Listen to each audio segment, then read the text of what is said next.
मैं अक्सर बच्चों से एक बात पूछता हूँ कि आप में से कितने बच्चे वैसा ही वैवाहिक जीवन चाहते हैं जो आपके माता पिता का है।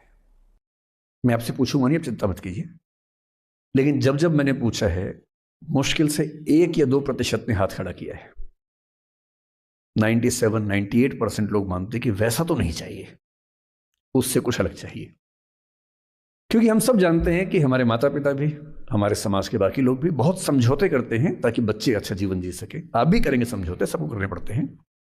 यह है कि आप समझौते शायद उतने नहीं करेंगे जितने आपके माँ बाप ने किए होंगे, उनके माँ बाप ने और ज़्यादा किए होंगे।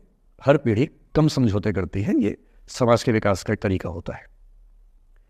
पर ऐसा होता है कि आप एक ऐसे रिश्ते में आप छोड़ भी नहीं सकते, जी नहीं पा रहे, छोड़ सकते नहीं। क्योंकि आप तो छोड़ देंगे, आपके चक्कर में कईयों की ज़िंदगी दांव पे लग जाएगी। कैसे छोड़ दें? 3 छोटे छोटे बच्चे हैं, नौकरी है नहीं, वो माँ अपने पति से रोज़ प्रताड़ना झेलती है, बुरी बातें सुनती है, उसके पास कोई सिक्योरिटी नहीं है, वो बच्चों को नहीं छोड़ सकती, बच्चों को लेके कहाँ जाएगी, क्या करे? टॉक्सिक रिश्ता है। तो ऐसे में या तो आप रिश्ता छोड़ते हैं, कि हर केस में संभव नहीं होता, पर यदि वो संभव नहीं है तो रिश्ते में रहते हुए चिंताएं छोड़ दीजिए, अपेक्षाएं छोड़ दीजिए। भाई, तेरी अपनी जिंदगी, मेरी अपनी जिंदगी, एक घर में रहेंगे पर रोज युद्ध नहीं करेंगे, बीपी नहीं बढ़ाएंगे, शुगर नहीं बढ़ाएंगे, तनाव नहीं बढ़ाएंगे। तुम्हारा अपना स्पेस, मेरा अपना स्पेस, ठीक है, एक छत के नीचे हैं, काम चला लेंगे, किसी और को नहीं बताएंगे, दुनिया के सामने अच्छी अच्छी फोटो खिंचवाते रहेंगे स्माइल कर करके चेहरा, पर कम से कम बच्चे सफ़र ना करें, परिवार सफ़र ना करे, जी लेंगे, झेल लेंगे। और ऐसे माहौल में साहिर ने जो कहा था ना, उसी कविता की कुछ पंक्तियां बड़ी महत्वपूर्ण हैं कि बर्बादियों का सोग मनाना फिजूल था। कि बर्बादियां हैं जीवन में, पर ठीक है, कितना दुख मनाएंगे, अब है तो है, क्या कर सकते हैं। बर्बादियों का सोग मनाना फिजूल था, बर्बादियों का जश्न मनाता चला गया। और फिर अंत में इतनी सुंदर बात कहते हैं, गम और खुशी में फ़र्क न महसूस हो जहाँ, मैं दिल को उस मुकाम पे लाता चला गया।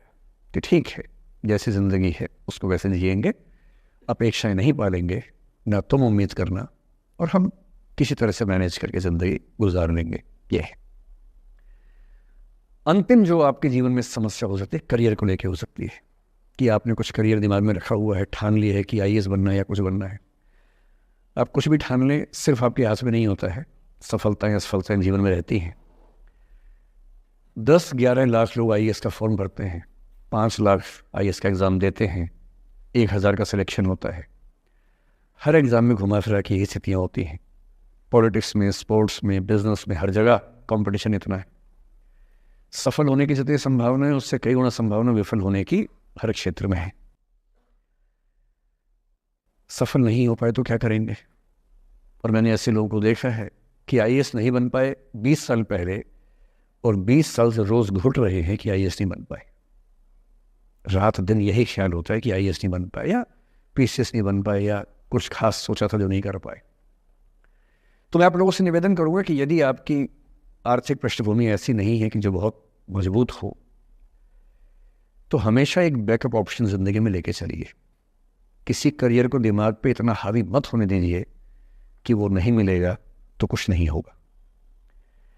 आप उस दौर के व्यक्ति हैं जहां इतने ऑप्शंस दुनिया में हैं जितने कभी नहीं थे, इतने ऑप्शंस हैं। बस एक ठीक ठाक सा व्यक्तित्व बना लीजिए, एक ठीक ठाक सा कॉन्फिडेंस रखिए अपने ऊपर, और यदि आपके पास बेसिक स्किल्स हैं, भाषा की, चिंतन की, समझने की, कैलकुलेशंस करने की, प्लानिंग करने की, स्ट्रेटेजाइज करने की, और मेहनती आप हैं, मैं गारंटी से कह रहा हूँ कि इस दुनिया में कंपटीशन नंबर्स में बहुत ज़्यादा है, कायदे का कंपटीशन नहीं के बराबर है। बहुत मजबूत लोगों से आपको भिड़ना नहीं पड़ता है। भिड़ते हैं 5 लाख से, पर उन 5 लाख में कुछ ही हैं जो भिड़ने लायक है। इतना कॉन्फिडेंस रखिए, जैसे कहते हैं ना कि हम भी दरिया है, हमें अपना हुनर मालूम है, जिस तरफ भी चल पड़ेंगे रास्ता हो जाएगा। इतना भरोसा अपने ऊपर रखिए कि ठीक है, ये नहीं तो कुछ और करेंगे, वो नहीं तो कुछ और करेंगे, लेकिन कुछ ना कुछ बढ़िया कर लेंगे। और उस बढ़िया करने की शुरुआत कॉलेज की ज़िंदगी से होती है। उड़ान सोसाइटी संभाल लेंगे, निष्ठा संभाल लेंगे। अभी मैडम ने बताया कि 80 सोसाइटी से बताई, इसको में 60 बताई, 60 सोसाइटी से किसी सोसाइटी का हिस्सा बन जाइए। ये सोसाइटीज़ का हिस्सा बनने का असली पर्पस क्या है? इसी बहाने एक्सपोजर मिलता है, आप कुछ करते हैं, मंच पे आते हैं, लोगों से मिलना जुलना होता है, स्किल्स डेवलप होती हैं, और अंत में जो जीवन में काम आता है यही स्किल्स काम आती हैं। और यदि वो स्किल्स हमने डेवलप कर ली, और वो स्किल्स पढ़ाई से नहीं आती हैं, जो क्लासरूम के अंदर की पढ़ाई है वो सबसे कम महत्वपूर्ण चीज़ होती है कॉलेज में। कॉलेज में सबसे ज़्यादा महत्वपूर्ण है ये अपॉर्चुनिटीज़, लोगों से बात करना, कुछ ऑर्गेनाइज करना, कहीं फेल होना, कहीं पास होना, वो सब करते रहिए। और मैं दावे से कह रहा हूँ कि इस दुनिया में कंपटीशन कहने के लिए ज़्यादा है, दरअसल ज़्यादा नहीं है। पूरी बात का सार ये है कि किसी की भी ज़िंदगी फ्लैट नहीं होती है, उसमें कर्व्स आते रहते हैं, ऊंच नीच सबकी ज़िंदगी में आती है।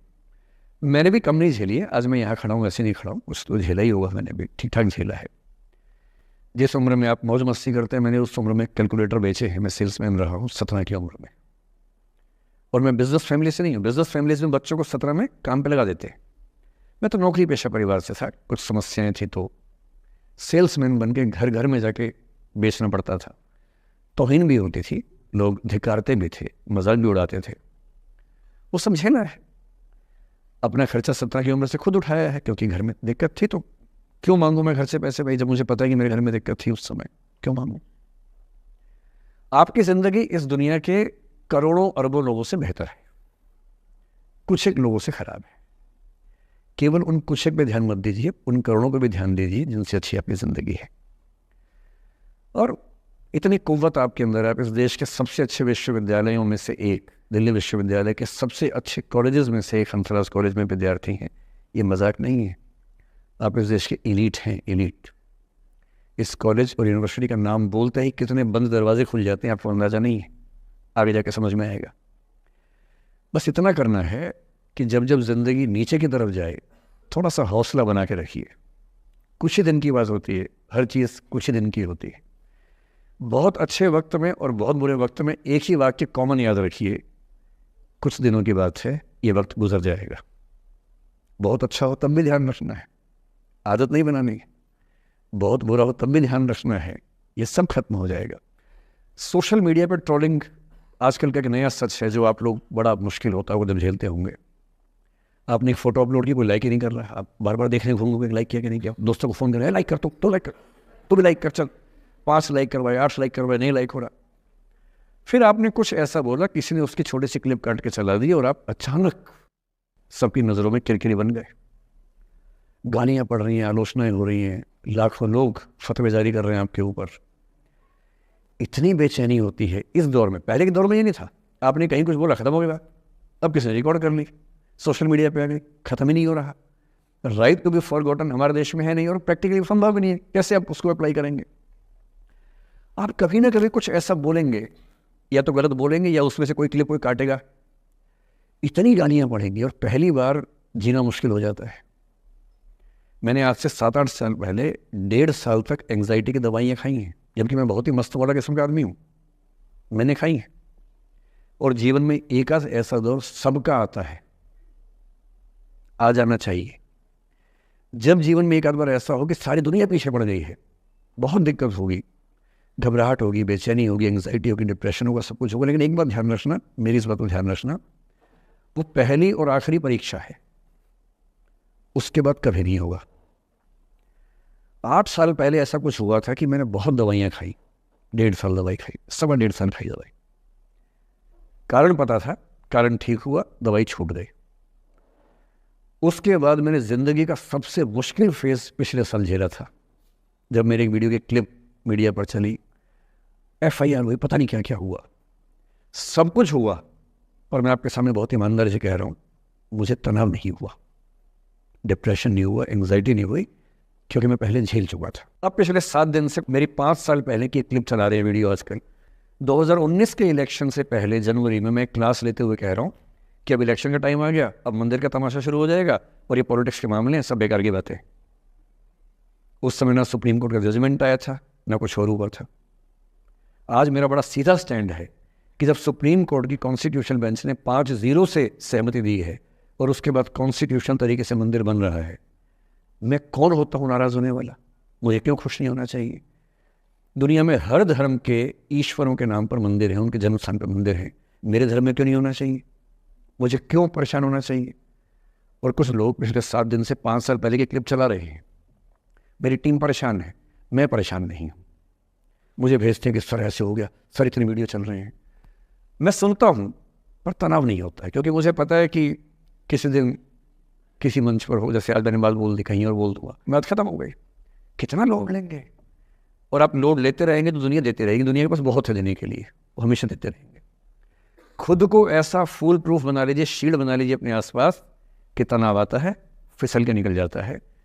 और अगर आप तनाव झेलने के लिए समर्थ हो जाते हैं, लेट गो कर देते हैं, मैं दावे से कह रहा हूँ, सफल कितने होंगे मुझे नहीं पता, ज़िंदगी आपकी शानदार होगी, ये मैं गारंटी दे रहा हूँ।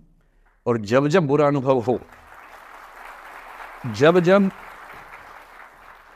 जब जीवन में बुरा अनुभव हो, सबको होता है, आपको भी होगा, जब जब बुरा अनुभव हो, मेरा सूत्र वाक्य है जो मेरे व्हाट्सएप का स्टेटस भी है परमानेंट, मेरे दिल में गुथा हुआ है, दिल पे छपा हुआ है, सबको बोलता हूँ, हर क्लास में बोलता हूँ, आपको भी बोल रहा हूँ। एक लाइन याद रखना, क्यों डरे जिंदगी में क्या होगा, कुछ ना होगा तो तजुर्बा होगा। उससे बड़ा कुछ नहीं है।